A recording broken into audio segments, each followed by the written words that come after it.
So hello, everyone. Thanks for tuning in here and sticking with us on Saturday after lunch. If you're going through that lunch slump, hopefully our conversations will help pull you out of that.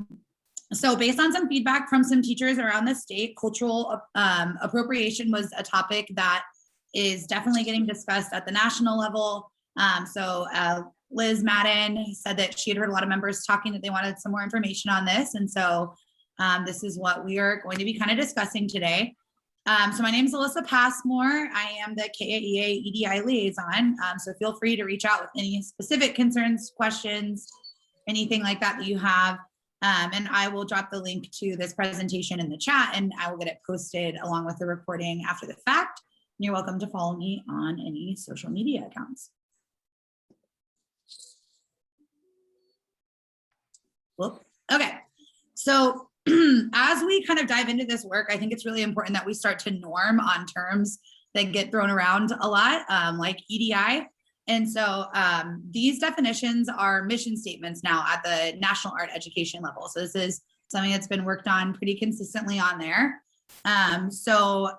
Equity refers to the conditions that support fairness and justice based on individual needs and circumstances, whereas all members have opportunities to thrive and realize their best within the NAEA community.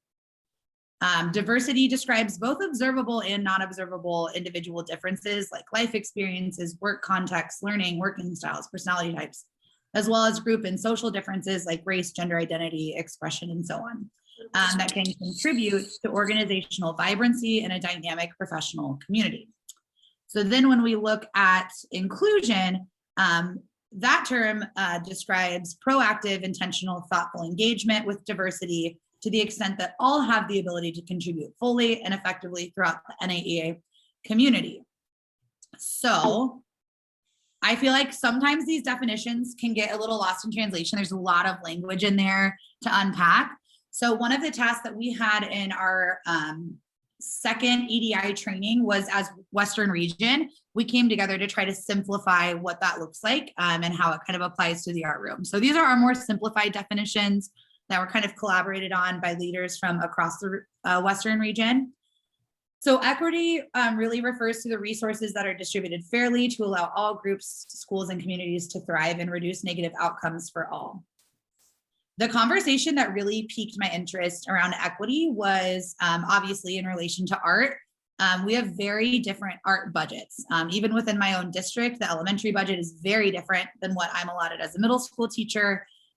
We have community funded art budgets, we have PTO funded art budgets, and then we have some schools who are lacking all of those supports and maybe admin support as well, so their budget is much different, which is an equity concern.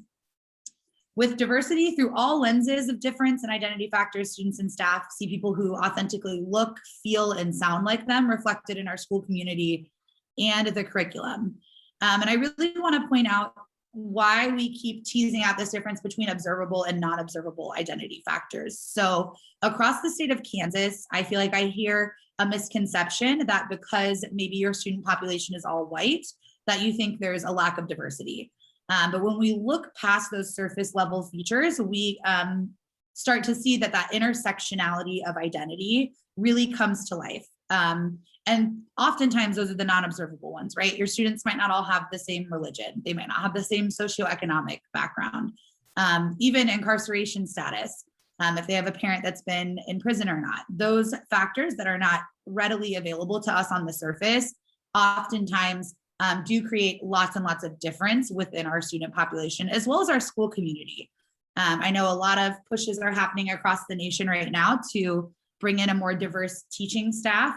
And while I think racially that's incredibly important, I also think it's important to make sure that we have teachers who identify differently with their sexual orientation or their gender, in addition to those more observable factors like potentially the race. And then with inclusion, we want to make sure that students and employees feel welcomed, respected, cared for, honored, and understood in all spaces. So again, if you have any questions throughout this, you can drop them in the chat. Katie, if you'll just get my attention, because I had to minimize everything to look at my screen. Yep, got it. That would be awesome. So yeah, so these again have been collaborated on. We're going to post these and get feedback from our K-12 art teachers and beyond. So I look forward to hearing you guys kind of contribute your thoughts and ideas on that stuff. Okay, so this is kind of 3 sections that we see education get broken into. So on the far left-hand side here, we have multicultural education, which focuses on celebrating diversity, centers around creating positive social interactions across differences. And I'll be honest with you guys, this is mostly where my practice lived for like my first 3 years in education. And I really felt like it was a big stretch for me coming from the background that I had in art history. Oftentimes I had only learned about dead white artists in my own practice in drawing. Like I had a real reckoning moment when I taught in a school that was 98% Black, and I didn't know how to help them draw different hairstyles. And so, you know, the multicultural education piece of bringing in those diverse artists is important. But I would push you to really think about how you can push that forward for all students. And so this is not a continuum. So just because you're doing multicultural education doesn't mean that it will lead to these other 2 aspects. So I want to kind of focus in on these last 2, which is social justice education, which focuses on exposing the social political context that students experience, as well as culturally responsive education, which focuses on improving the learning capacity of diverse students who have been marginalized educationally, kind of going back to that systemic issue that we discussed a little bit this morning. And I have a link to this chart on the left-hand side of this document if you want to dive in more to that. I will also note that culturally responsive teaching was often referred to as CRT before the anti-CRT bills started coming up. And so in my district, with Corwin, which is the group that we get trained through, we are intentionally trying to call it CRP now, culturally responsive practices. So lots of information for you to dive into on that slide. So today's topic is really going to be covering what is cultural appropriation. And so this is from the NAEA position statement again. So it's the unauthorized adoption of icons, symbols, rituals, aesthetic standards, and representations from one culture or subculture by another. Appropriation also occurs when the person of a dominant culture reports to be an expert on the experience of the dominated culture or trivializes those experiences.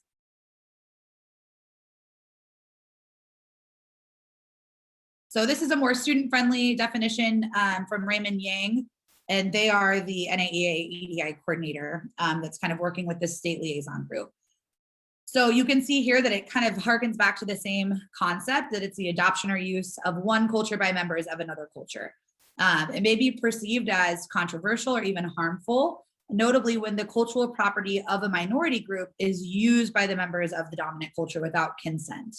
And this is when art forms can be seen as misappropriation or in violation of intellectual property rights.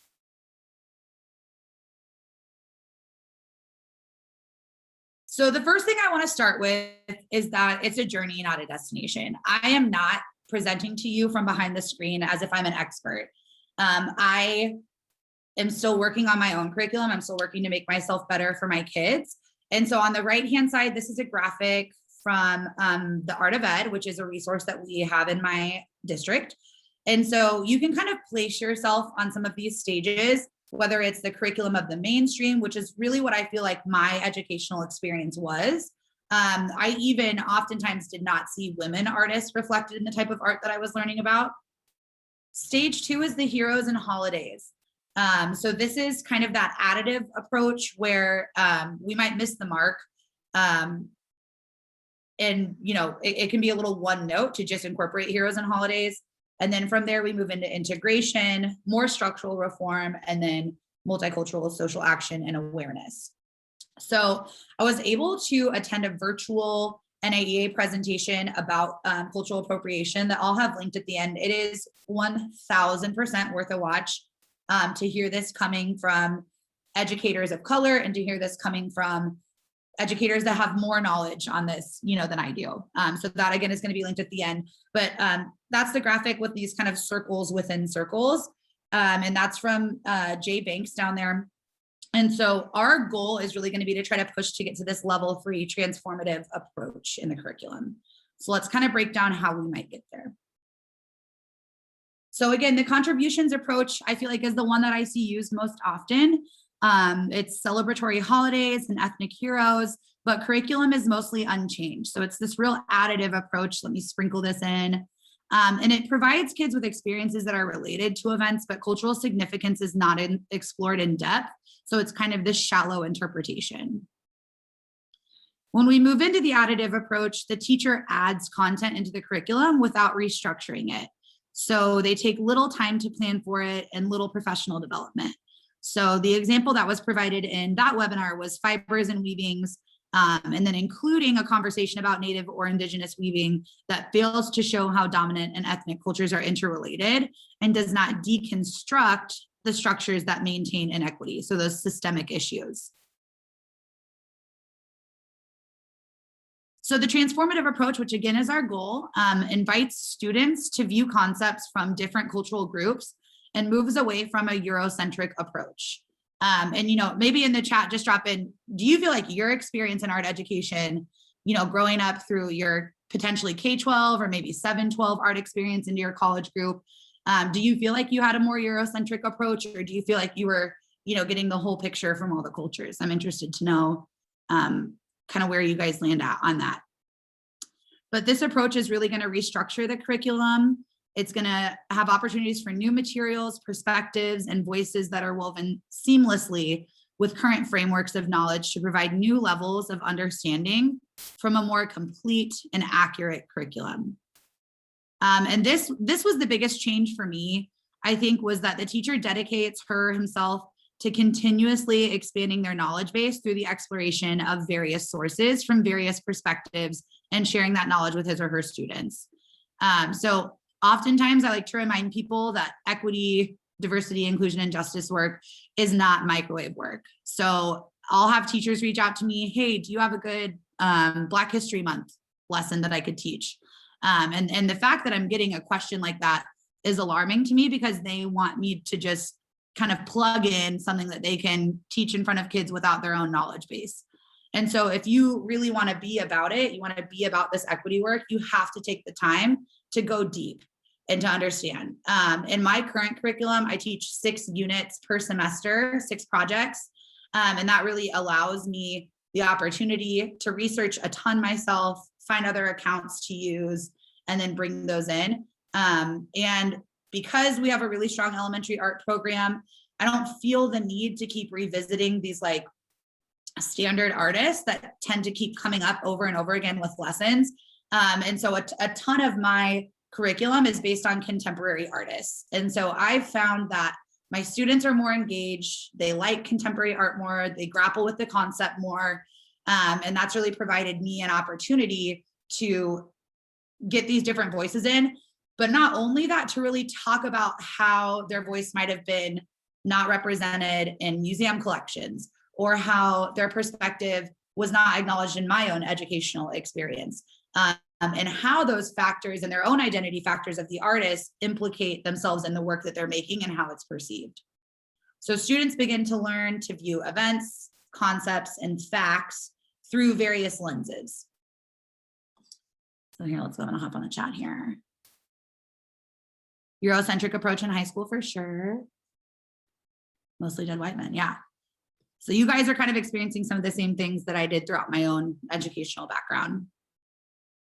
So when you look at this transformative approach, like, why don't you guys just type a little bit in the chat? Is this exciting information for you? Does this seem overwhelming? So what's your initial reaction to seeing this slide and knowing that this is kind of our goal with the lessons that we present? Do you feel like you're there with half your lessons? You haven't really looked at your lessons through this lens.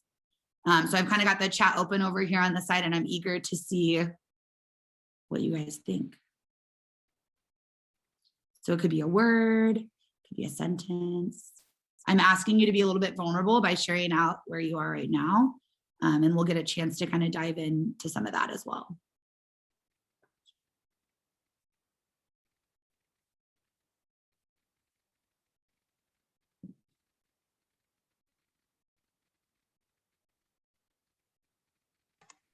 I hope you don't care if I just unmute, because Yeah, I started to type and it was going to be long. I want it to be a conversation. Yeah.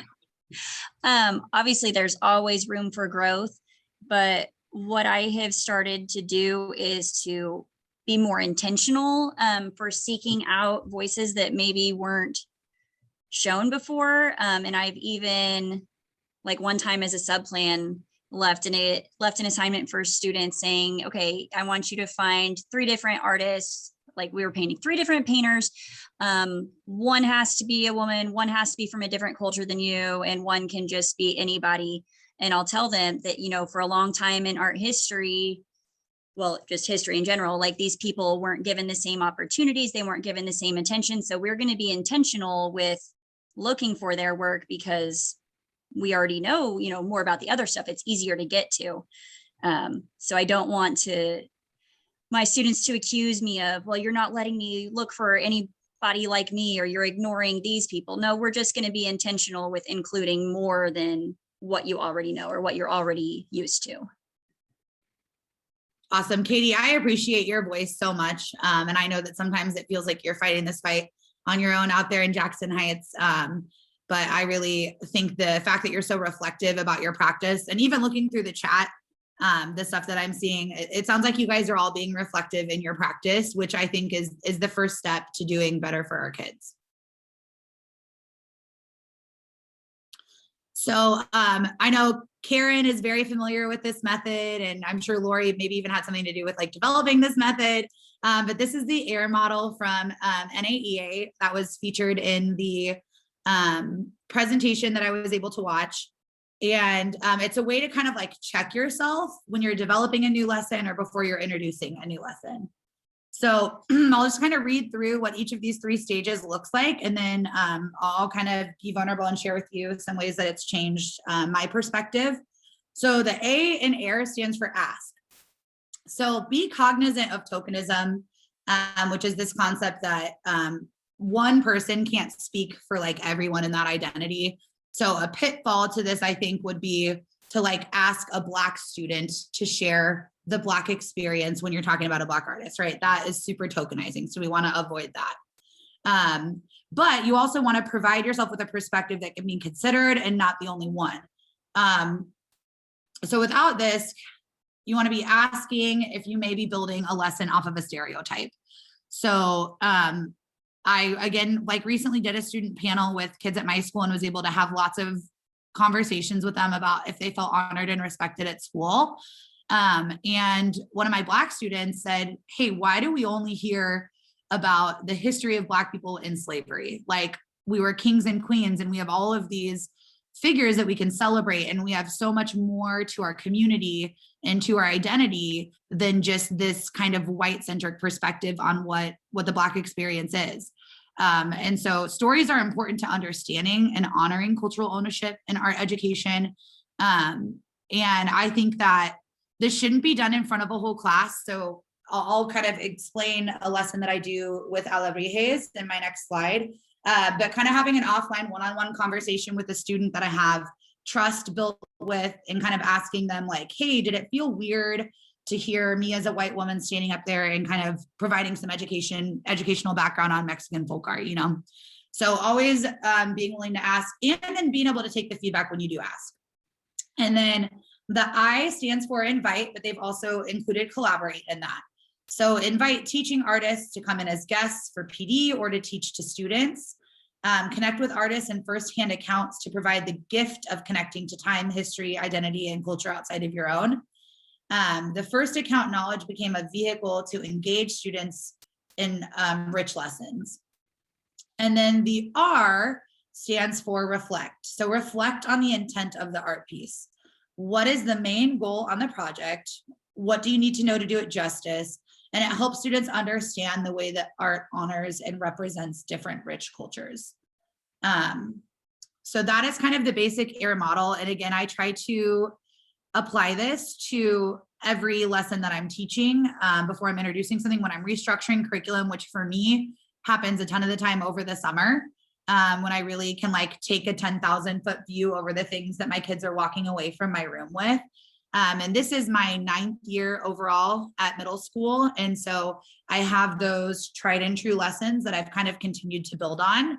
And so that's what I'm going to kind of explain my process with. So real quick. There is a comment here, and I think you might kind of be leading into that a little bit. It says, I feel excited to add more diversity into my lesson plan building. However, afraid of giving misinformation or a whitewashed version of a culture. I struggled during Hispanic Heritage Month. So do you have any feedback for that? Yeah, so I'm definitely going to talk about that here in the next 2 slides after this one. So Amy, just stay plugged in, and not that I know how to do it the right way. That's definitely not what I'm saying. I can tell you things that I've tried and ways that I've done it incorrectly, for sure. And then Lori's push on there, reach out to your community for first person sources. That's super important. And that's that the invite and collaborate piece. So our goal is going to be to provide windows and mirrors for students. And this came up in the seminar from NAEA, and I could not stop thinking about it. So windows are a way for students to look out to see the realities of others, and mirrors are a way for students to look inward on their own realities and identities. And this was so impactful on me that it really led to me kind of creating my own art around it.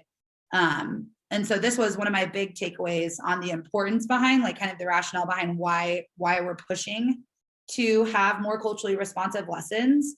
And this was from Anna Pilifer from NAEA. So this is a graphic that I found online that talks about some of the nuanced differences between authentic and appropriated lessons. And so, all the ones on the red side are things that we want to try to avoid, right? So going down the list there, we've got limited exploration, things that are taken out of context, treats imagery merely as decoration, sources that were created by dominant culture, which is kind of going back to even the conversation we had this morning. If you're only looking at sources created by white people, you're probably not getting the full picture. Simplified explanations, project seeks to copy or imitate, credit is not given to the artist, and it neglects to provide historical context. So then to shift that into more of the authentic realm, we want to have accurate exploration, free of bias and stereotypes, honoring complexity, being respectful, using original sources and firsthand accounts, examining meaning and intent, seeking to understand, and respectful of historical significance. Okay, so things to ask yourself when planning. What was the intent of your art lesson? How is culture honored in this example? How are students engaged in viewing art through a topical lens? And to what extent are we honoring students' backgrounds? So this is pulled directly from that NAEA presentation, but we see lots of examples of Eurocentric approaches. So even in my own district, where we have, the Corwin training, my district has invested like $6 million in diversity, equity, and inclusion training. And we still had lots of schools that were putting their students in kind of these pictures that you see down here at the bottom, the paper feathered hairdress. Can you pin just the slide? Okay, on my screen, I just see one giant slide. Is that not what you see, Liz? We can see, ask yourself when planning, the Thanksgiving picture. Now it went back. I think we see what we're supposed to see. I feel like it. Okay, cool. And so even in my own district, we had lots of elementary students running around with papered headdresses on and crumpled up grocery sacks that were kind of created into vests. And so I think that this is happening, at least in my district, still a fairly significant amount of the time. And so the person who was presenting on this for the NAEA thing shared, that feathered headdresses significance changes by tribes, ceremonial and significant regalia has significant meanings, and teaching it can devalue it, especially if you're inviting students to play Indian. Some students are Native and don't step into that role as a costume. And so then I've also kind of featured up here in the top right-hand corner, this was a whole campaign that was like, we are a culture, not a costume. So I just want to let that slide sink in a little bit. And if you're sitting there thinking, oh crap, I teach paper headdresses, hopefully we don't have a ton of people in that situation, but if you do, I'm here to tell you that's not okay. It's never okay to treat a culture and reduce it down to this costume and kind of exaggerated and really simplified aspect. So what's not appropriate, and this is clearly defined by NAEA, is replicating cultural artwork, using cultural artwork as a costume, using cultural language in a vague or generic context. So these are the things that we need to stay away from. And here was my fear in presenting this. I don't want you all to sit here and hear like, oh, you know, if I can't incorporate a culture and do it justice, maybe I just shouldn't talk about cultures at all.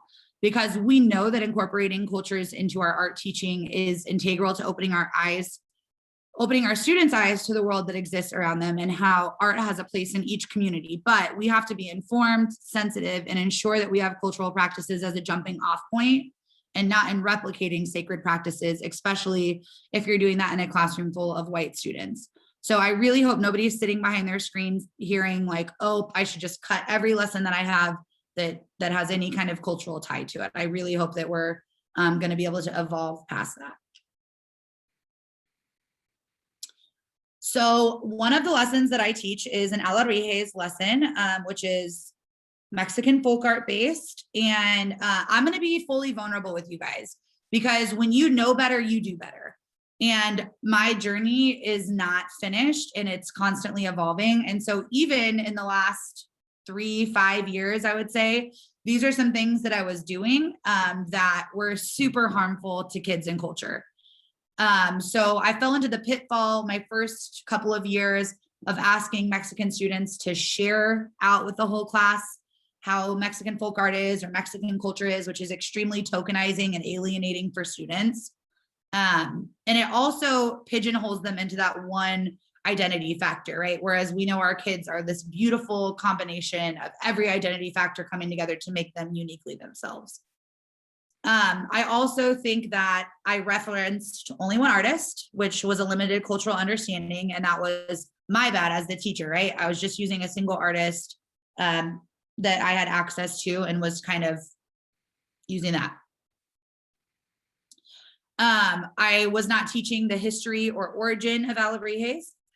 Students were creating replicas and the patterns, when we were applying the patterns on it, we said that patterns were inspired by Mexican culture. So that was, again, replicating objects of cultural significance.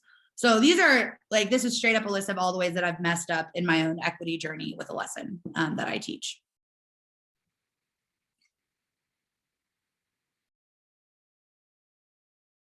Awesome. Thanks, Lori. I am like notorious for having typos in like everything that I do, like especially like big emails that are going out. So I will go back and make sure that I get those notes edited before I share this with everybody. Thanks so much for having my back on that one.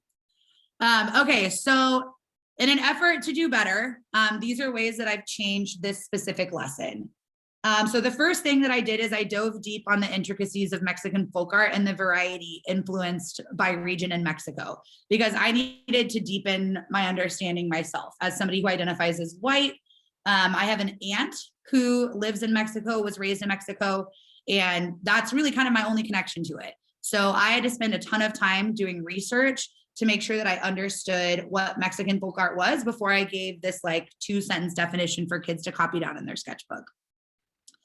I spent time studying the communities within Oaxaca that create Alarrijes, and I presented that information to students with at least 2 artists that work within each region. And I felt a little bit like a social studies teacher, like I had my map of Oaxaca up, and I was pointing out these places like Tejalpa Union, and I was trying very hard to say the words correctly, Cuidado de Mexico, and even though I didn't get it right, after I did that reflect piece or that ask piece, when I was kind of engaging with students one-on-one after the fact, they were like, yo, Miss Passmore, your Spanish is not there. And I was like, I know this, but they're like, we're really proud of you for trying because you didn't just skip over it or say, read it to yourself. So there was some humility in that for me. Cause I was like, man, do I even try it if I know I can't say the words 100% accurately, even after I worked with a Spanish teacher in my school. And so they were like, we love that you like took a big swing and kept trying. So yeah, I picked a few Mexican students that I have to get some reflective data on after the lesson. So I asked them, did they feel honored? Did they feel celebrated? Did they feel like it was really strange to have me as a white woman up there telling them about Mexican folk art? And the coolest thing, like at its best, is I was describing how Tejalpa Union uses wood carvings, not only for alebrijes, but also for procession masks for funerals. And I did have a student raise his hand that was like, I've never seen my dad's hometown referenced in any of my K-12 learning. And I've been to one of these funeral ceremonies, and did you know that we wear fur pants, and that the reason behind the celebration. And it was this like beautiful opportunity. So, okay, keep in mind, I didn't call on that kid to share out, right? He felt like he could offer up that information, which I feel like is an important distinction there. I also used alebrijes as a jumping off point to examine animal symbolism across lots of different cultures, to help students pick animals to combine together that they felt like represented them and their personality. So my animal symbolism packet included like indigenous symbolism, Chinese symbolism, biblical symbolism, which allowed students to kind of connect with whichever definitions they felt the most inspired by. And then after doing more research into Mexican folk art, I discovered that they're really inspired by patterns from nature. And so instead of making it this replica of culturally significant objects, we're looking at what inspired them, and then we're going to get inspired by that as well. So it made it more authentic. So things that I still need to do, I currently show YouTube videos of the alebrijes parades, and some accounts where like I have this like blogger guy that I follow on YouTube, and he gives a really great definition of it. But after going through this NAEA session, it really pushed me, like, I need to connect with people in my community that are creating significant, amazing work, and how can I fold that in? And even, YouTube is a beautiful thing. There are tons and tons of videos out there that you can use, which is not as good as bringing someone in the classroom. But currently in my district, we still can't have visitors in our classrooms yet due to COVID. And so this was my next step, was like, I got to get this guy's video on there so that my kids can really see what it's like. I mean, truly the difference between wood carving and paper mache is very, very different. And so I want them to see like the labor that went into truly creating this, these beautiful wood carved animals. So again, just like Lori said, we're really focusing in on trying to fold in those firsthand accounts. So these are some more common projects with new solutions. These are both from Raymond Yang, who is again our EDI coordinator at the national level. And so the Aboriginal dot painting over here on the left, and then the Chinese paper cutting lesson over here on the right. So students are still learning about the history and cultural significance of these, but then we're asking students to take on their own choice in, the content that's in it and the concept that is behind it, which I think is really, really important. At my school, we have a humanities class, which is literally the whole class is art and cultures. And I'm not the one who teaches it. It's my teaching partner who does. And we've sat there and like really had to grapple with what it means. We need the class because we need the numbers. But if we're taking this tour through the world and they're doing, Chinese ink paintings in the style of Chinese artists, and then they're doing a tea bowl ceremony, right? Like the whole curriculum felt like a total ripoff and very culturally appropriative. And so we really dived into like, how do I show the significance of the practice, why it was important culturally, and then how can we incorporate kind of new motifs into that so that students are still expressing themselves. And we've also incorporated lots of contemporary artists from those regions so that it's not just the history of that particular continent, but incorporates more contemporary history. So this is a slide to screenshot, I think, because I see these two projects come up over and over again, even in our Kansas art teachers little session or little Facebook group. So yeah, I'm going to skip this one for just a second because Renee, I heard you talk this morning about discussing cultural appropriation with your students. And I think that's super important. For me in my classroom, it comes in at the same time that we talk about copyright and issues about ripping off imagery from anyone. And so this is again from Raymond Yang, who is just an incredible resource. They are just a total powerhouse at the national level. And they set out these ground rules that everyone's opinions are respected and valued, and everyone has the right to feel safe and be listened to. So this is literally what I would say to students before we open up this conversation. Because as we kind of referenced this morning too, kids can make hurtful comments pretty quickly in a lesson if we don't kind of set some ground rules for them. And then I also say, please note, not addressing cultural appropriation with students does not make you neutral on the topic. Silence speaks volume to our students. So I asked them first to study the work. How are the images related to history or culture? Do aspects of the work reference something else or have deeper meaning? Examine the intent. Why did the artist create it? What were the artist's goals in making it? What information can you find from the artist? There's another typo, I'll get that fixed. Or other sources about why the work might have been made. Consider the impact. What does the work impact? How does the work impact the viewer? And does the work impact specific communities in different ways? And then form an opinion. What do you think about the work? Do you agree with how the artist chose to depict the content? Do you think the work accomplished the same goals? What is the responsibility of the artist when addressing sensitive issues? And so from there, like, we kind of set the tone. Listen, if you're totally copying or just replicating what someone else has done, just like if you stole somebody's logo, you know, that doesn't make it your own artwork, and that definitely doesn't make it okay. So it looks like we have 7 minutes. Is that right, Katie? Do we have 7 minutes left? I think so. Let me double check. Wow, that went fast. I know. So if you guys want to type in the chat, like, what are some projects that you want to reconsider? It could be projects that you learned when you were in elementary school, maybe, or it could be projects that you are maybe looking at a different lens through now after seeing this presentation. I know this is vulnerable. You could also just unmute. Let me stop sharing my screen. You can just unmute if someone's like weighing heavier on you, or you just want to like get the feedback of the group. Lori Santos is a powerhouse at the national level. And when I sought out resources to present this lesson, they were like, have you talked to Lori Santos? And so, so really, Lori, I feel like you should be, you know, chime in here if I didn't do justice to anything, or if you have anything to add, because your voice is very valuable on this topic as well. Thank you. I appreciate it. Your presentation was fabulous. I loved it. Yeah, I think that one of the things that I appreciate about what you're talking about is, you know, being brave and courageous and vulnerable as you move through the work, which is something that I've talked a lot with my pre-service students. And I've shared, you know, I've had missteps myself, and I've worked with a lot of diverse communities over the years, more specifically working with Native artists. But when I was new in my career, I did some of those lessons that I just like, I cringe now and think about it. Oh my gosh, I wouldn't do that now. Absolutely not. So it's like you learn and, you know, you do better, but I think that connection piece is so important, you know, reaching out and connecting. And, you know, we're social beings anyway, as humans. So I think people want to feel valued and want to connect. So yeah, I love that ask, invite, and respect, you know.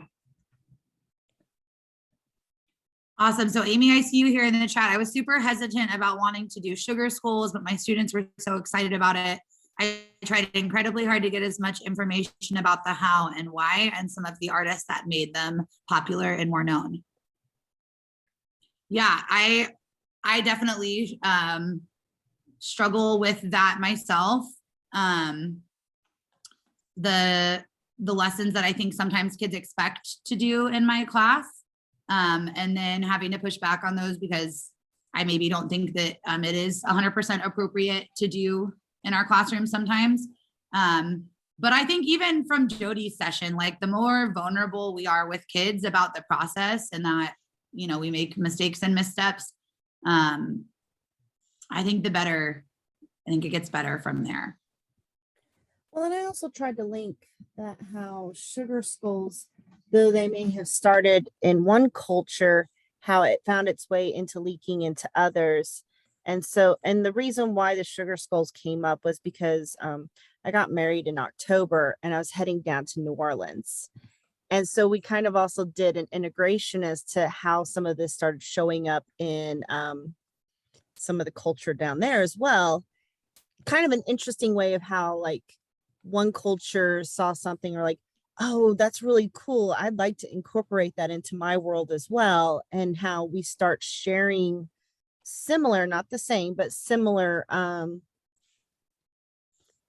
traditions. Yeah, there we go. That's a good word. Traditions into each one. Kind of like how I have a lot of students that are might be half Hispanic, half white, and how they'll tell me that, they've taken some of the tradition from old world into maybe a little more modernized version of it in their own homes. And like I had mentioned before, I made sure not to like, oh, hey, you're a Hispanic kid. Can I ask you how to say this word? No, I didn't do that.